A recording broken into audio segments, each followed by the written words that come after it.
You have 1 minute for debate.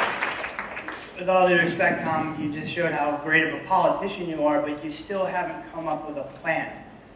We, the American people, need leaders who can come up with a plan. In the Army, I learned a little bit about planning, management, and compromise. I'm not advocating a big government takeover of higher education. I'm not advocating a large department that would oversee this. I'm advocating a system that would allow these students to graduate from college and actually be able to go out and reasonably found the next Google, to be competitive with their Chinese counterparts or their Indian counterparts, because every other student on the planet in this globalized economy doesn't have this burden, and we have to start addressing it. We can give these people 30-second soundbite solutions, and it's not going to solve their problem. Or we actually can discuss the details and specifics of plans. I'd love to debate you on your plan, but you still haven't come up with one yet. We need a plan.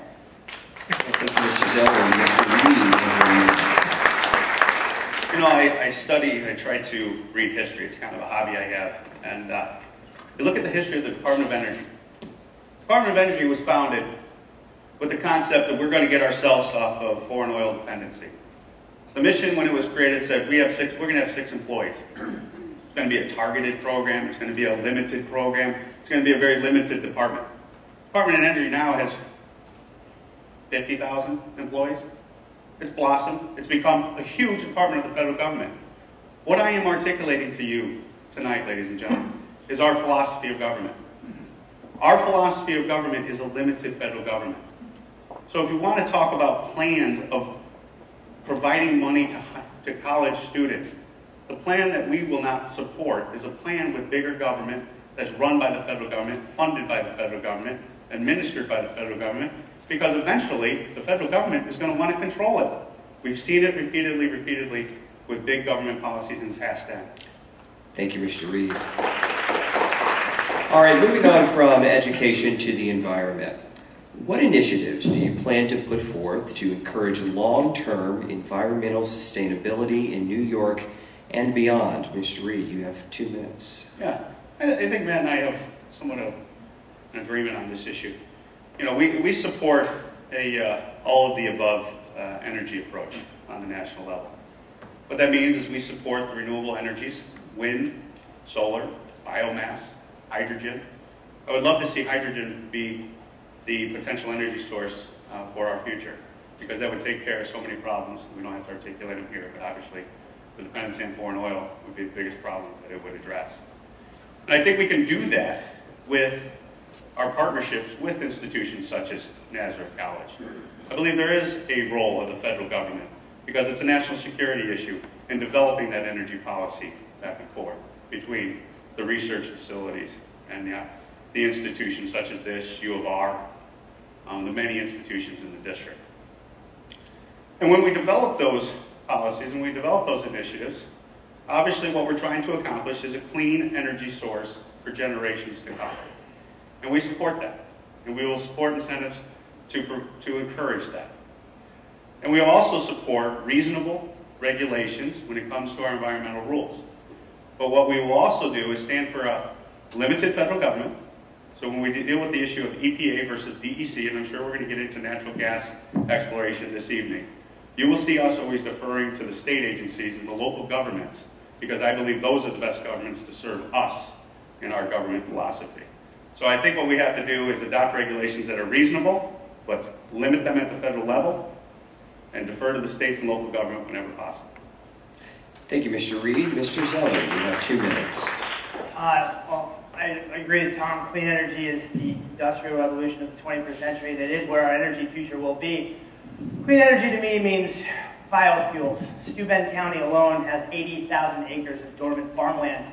If we were to give farmers an incentive to grow something called switchgrass on that farmland, we could make a cellulose-based ethanol that would be worth around $2 to $3 billion a year. Now, to put that in perspective, our entire district, which is the size of Connecticut's entire agricultural output, is valued at around $500 million this year. We could increase that output by 6-fold in terms of value in 1 year alone, simply by growing switchgrass in one county. But it doesn't just stop with switchgrass. It's solar cells, it's windmills, it's clean nuclear technology, which is liquid sodium cooled reactors, and one day hopefully fusion. But it's also about your energy infrastructure. See, most of your homes are not pretty inefficient. They waste a lot of energy. I'd like to give you guys a tax credit this year so that you can go out and hire local labor to upgrade your existing energy infrastructure. It's going to do two things. One, it's going to lower your individual energy use, which means you're not going to be wasting as much energy, which means your bill's going to go down. But on the macro level, for everybody, price is going to go down because demand's going to go down. When we get into hydrofracking, as I'm sure we'll talk about tonight, I'll say this. The DEC just cut a third of its workforce. It doesn't have the capability to regulate anymore. I think it belongs to the EPA. It is a federal issue, and I support what's called the FRAC Act, which would restore the 4 provisions that were stripped out in 2005, the Clean Water Act, the Superfund Law, the Safe Water Drinking Act, and the Clean Air Act. I am a big advocate of making sure that if we're going to drill, we do it safely in an environmentally sound way. But clean energy, that's how we do it. We develop clean energy sources. We develop that business in our district. We kill 2 birds with 1 stone. We put people back to work, and we reduce emissions. All right, Mr. Reed, you have 1 minute for you. I do want to also emphasize one thing that we stand for. One of the roles of the federal government that I do believe in is that there are law enforcement side of the federal government and state government and local government. And what we would stand for and do stand for is when it comes to a situation where you find a dumper, someone who's not playing by the rules, following the reasonable regulations that have been put forth, we hold those individuals accountable. We hold them swiftly and justly accountable vigorously.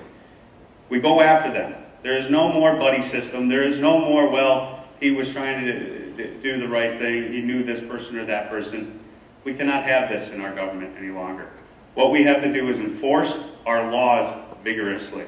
And when those laws are violated, we go after the offenders and we hold them accountable so that we send the chilling message that that type of behavior is not acceptable. And I wanted to add that to our position. Thank you, Mr. Reed. Mr. Zeller, you have 1 minute.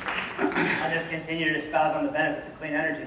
Because I really do believe that this is how we're going to reduce your emissions and protect your environment. Right now in our district, RIT has got a sustainability incubator. They do some fantastic work.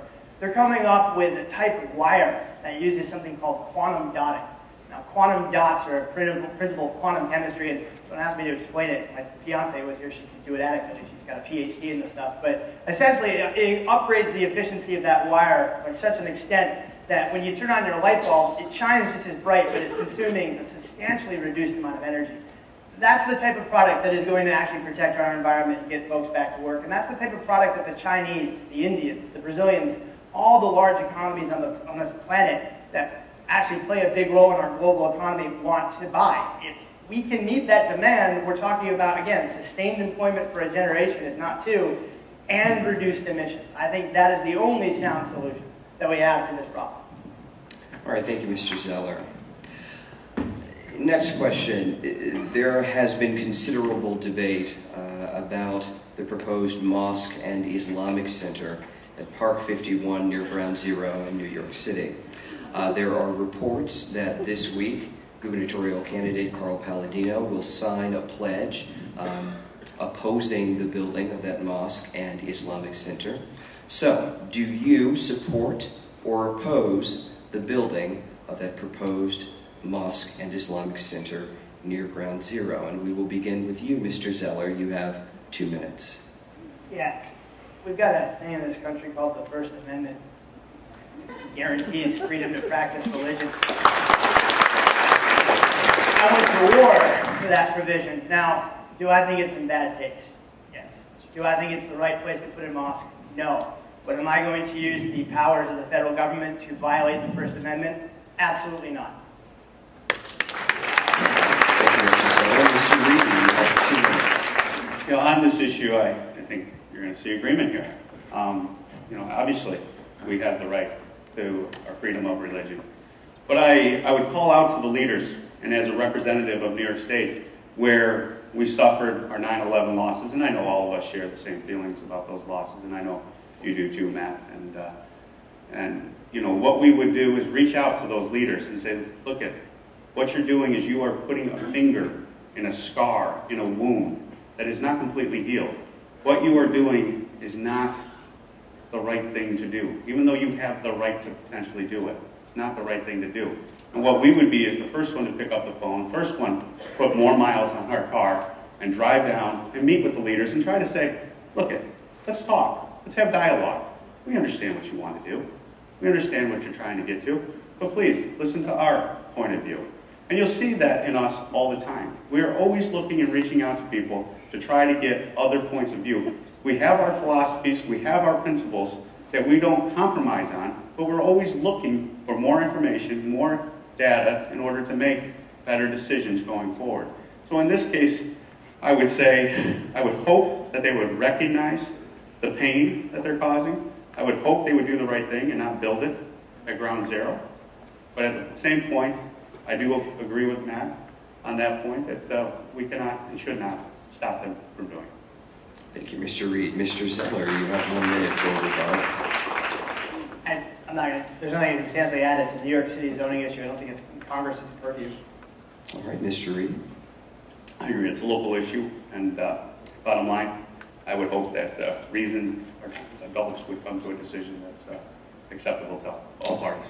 All right, gentlemen, thank you both. You want to get the world peace? Mr. Reed, the next... Are we good? You and I might be able to figure that out.